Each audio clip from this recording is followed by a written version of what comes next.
Welcome to My Story as It Is, the place where real emotions, deep regrets, and powerful truths come to life. Every story you hear here is raw, riveting, and told exactly how it happened. No filters, no fluff. So grab a seat, lean in, and prepare yourself. Because this is My Story as It Is. 5 best friends went on a girls-only getaway to escape the grind of work and family. What could go wrong? The first night was all we imagined. Countless cocktails by the bar, late-night dancing, and laughter that echoed through the club.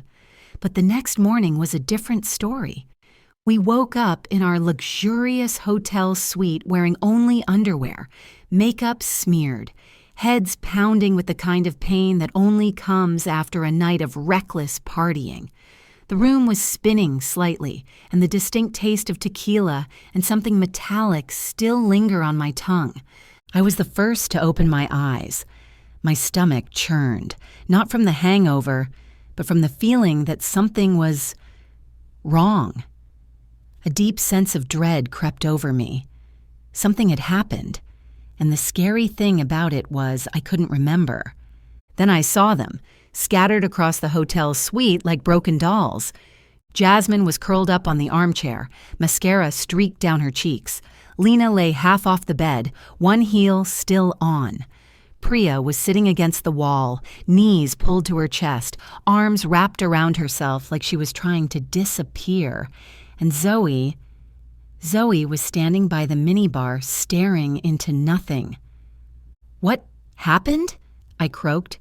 My throat felt like someone had scrubbed it with sandpaper. Zoe turned, slowly. "How did we get back to our room? Do you remember anything?" My mind tried to rewind like a broken tape. Music, lights, dancing, more drinks than I could count. Laughter, shots, a bartender with dimples, a VIP section, and then static. "No," I said, and something cold wrapped itself around my spine. "I remember." Jasmine's voice was weak. She whispers, "I remember seeing shadows, silhouette, a group of guys in the room." While at the same time, I felt like I was rigorously bouncing around like I was on a roller coaster. "Oh no," Jasmine covered her face in shame. Lena snapped her head up. "What?" Jasmine nodded slowly. "I thought I had dreamt it, but there were 4 or 5 of them.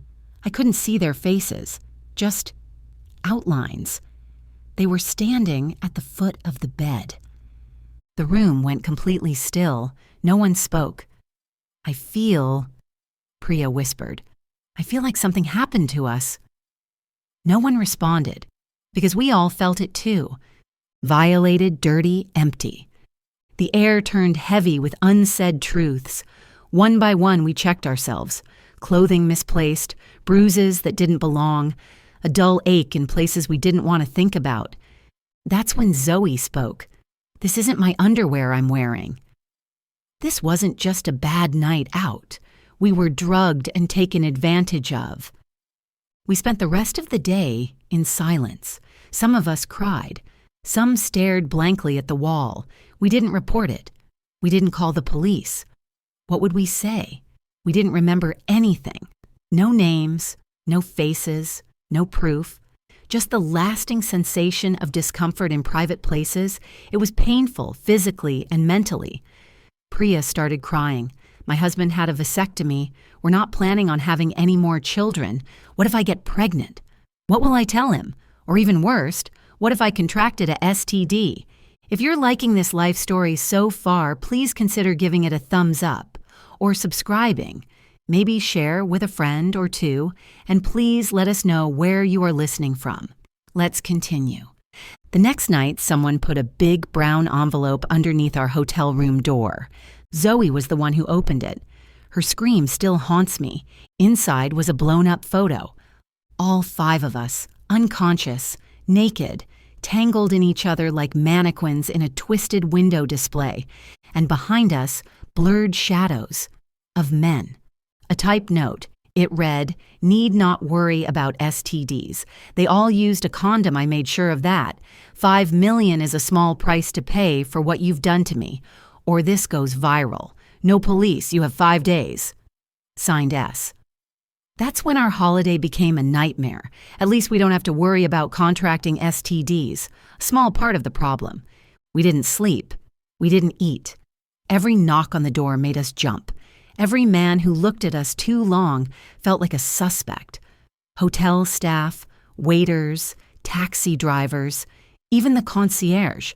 They could be anyone. They could be watching us right now. On the third day, Lena broke down. "It's definitely someone we know. What if one of us let them in?" Zoe's head snapped up. "You think we did this to ourselves?" "I don't know," Lena sobbed. "I don't know who to trust anymore." That was the moment I realized something terrifying. It wasn't just them out there I shouldn't trust. It could be one of us. None of us slept that night. Zoe double-locked the door and slid the desk in front of it. Jasmine sat by the window with a steak knife she'd stolen from the hotel restaurant. Lena kept checking her phone, as if someone, anyone, would call with answers. But no one did. I watched them from my corner of the room, my mind racing. There was something off, more than fear, more than trauma.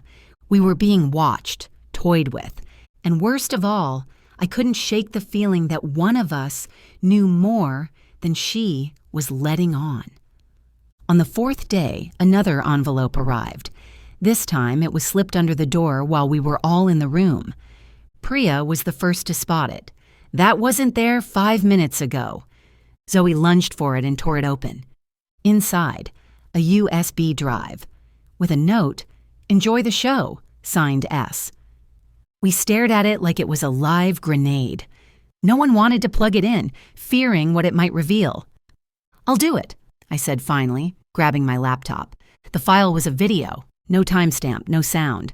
The footage was grainy, but there we were in our hotel room, still no idea how we got there. All 5 of us sprawled across the bed like rag dolls. 5 men entered the room, faces obscured. Each one had their turn with us. They touched us, photographed us, filmed us. And standing in the background, watching it all, was a silhouette of a woman, long hair, slim, tiny framed, wearing a trench coat. She was in the corner of the frame, barely visible. When the video ended, silence fell. Lena's face had gone pale, sobbing. "That's not me. Did I just have 5 guys?" "You did," Zoe whispered. "We all did. I don't remember that. I swear, I don't." Her voice cracked. I felt my heart drop into my stomach. Jasmine said quietly, "They didn't break in. There's no sign of a break-in. Who opened the door?" "I don't think any of us did." Lena was sobbing. "Are you saying one of them has a key to our room?" Zoe, the lawyer among us, think about it, guys. This was pre-planned. I think the mysterious figure in the background is the mastermind behind it all. The evidence was there. It's on camera. She was giving all the instructions, and the guys followed. Priya had questions. Why? Why us? How will this end? We didn't speak for hours after that. We couldn't. That night, I dreamt of men with blurred faces and their eyes glowing in the dark, whispering in languages I didn't understand. When I woke up, Zoe was gone. Her suitcase, her phone, her passport. Everything was still there. We found a note taped to the mirror in lipstick. "My reputation is ruined. I've got nothing left to live for. We thought the worst." I rushed to the balcony. They all followed. Zoe was standing on top of the ledge, her sandals below. We were all panicking, except for Jasmine, the influencer. She was calm. "Stop, Zoe," Jasmine calmly whispered. "Don't let them win. You've got your whole life ahead of you. Soon this will pass. Better days are coming."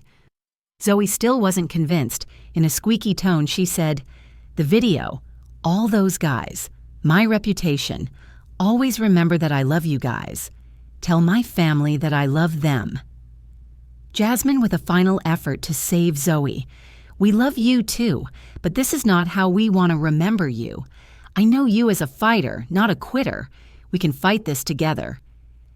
She thought about it for a while. Finally, Zoe climbed down. We hugged each other, sobbing. We still have questions. How did we get to our room? Why? Are they coming back? S. Who's S? The paranoia got even more intense. What if this wasn't about 5 victims?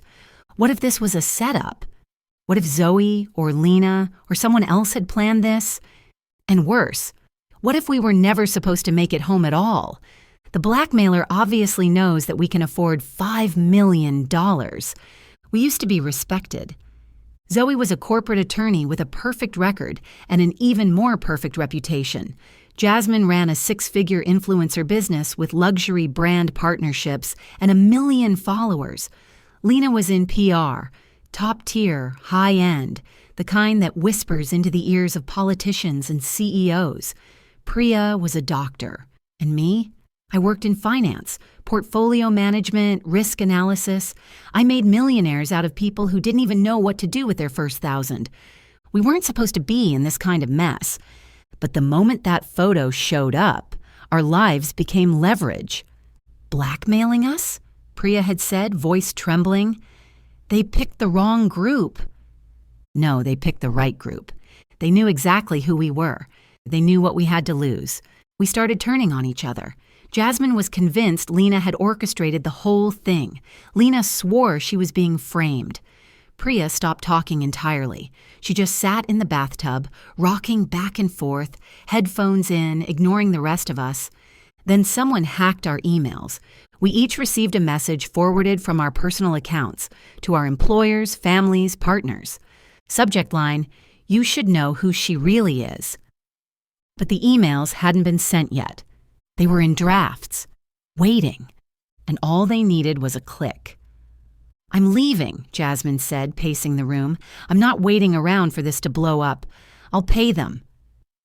"You think that'll fix this?" I snapped. "They'll want more. They always want more." But I knew what she meant. We were spiraling, breaking down, and someone was watching. That night, I couldn't sleep. I kept thinking about Zoe, about how she almost took her life. I spent the rest of the night thinking, who could have wanted to do this to us? I think back to the image in the background of the video the blackmailer sent us, analyzing the note, one thing that had me thinking, something that the first note said, a small price to pay for what you had done to me. I have never done anything bad to anyone. I spend hours scrolling through my emails, sent and received, and then I came across an email from Zoe 14 years ago, an image attachment. I clicked the attachment. It was a photo of all 5 of us years ago, smiling, drunk, carefree. At first it put a smile on my face, then the caption, "Remember what we did to her." I dropped the laptop because I did remember, and I hadn't thought about her in years. Her name was Sheila Hartley. We were interns together, all 6 of us, back when we weren't polished and powerful, back when ambition still had sharp teeth. Sheila was sweet, quiet, brilliant, too brilliant, the kind of woman who made everyone else in the room look a little smaller. We bullied her. We have done some unspeakable things to her. She threatened our chances. They only needed 5, so we made sure she wasn't one. It was a joke at first. We stole her flash drive, switched out her pitch notes, replaced her mock-up with something humiliating, something she couldn't explain. When she cried in front of everyone and then in the bathroom, we laughed. When she didn't show up the next day, we moved on. When we found out a week later she'd checked into a psychiatric hospital after a breakdown, we felt a flicker of guilt, but only for a second. That was 14 years ago. I hadn't thought about Sheila Hartley for more than a decade, until now. Until the emails, the photos, the blackmail, the revenge. I woke them all up. What? What? What is it? In a panic, they thought something was wrong, still traumatized from what had happened. "This is S," I said, showing Priya. "Zoe sent me this image 14 years ago. She's back." Priya blinked slowly, as if surfacing from underwater. "That's not possible. She disappeared." "No," I said. "She waited. She watched. And now she's tearing us apart one by one." But Sheila was smart. She wouldn't confront us directly. She'd let us implode. And she was winning. We stayed up and sat on the balcony talking about it for the rest of the night. We regretted what we had done 14 years ago, but we couldn't turn back time. The next morning, we found a photo. This time, it wasn't printed or sent or hacked into any inbox. It was under each of our pillows. 6 young girls on a beach, 14 years younger, Sheila in the middle, and scribbled in red pen across them. I never forgot. Did you? We all stood still in shock. Jasmine whispered. She was inside here, obviously, replied Zoe. We felt exposed, wondering what was to come. We waited like sitting ducks for Sheila, or whoever she'd become. That's when the hotel phone rang. We froze. All 5 of us were scared to answer it. It rang 3 times, then stopped. 30 seconds later, it rang again. I picked up on the 4th, put it on speakerphone. Silence. Then a voice, soft, steady. I'm in 2 minds. I'm thinking whether I should allow all 5 of you to return home alive or punish you some more. I want $6 million. Lena asked. What's the extra million for? Sheila replied. To pay the 5 guys who helped me to pull this off $200,000 each. You want us to pay the men who assaulted us? Priya asked. No way, Zoe said. We will go to the police, and may I remind you that if you decide to share any of our images, your sentence will be greater. Sheila Hartley. Yes, we know who you are.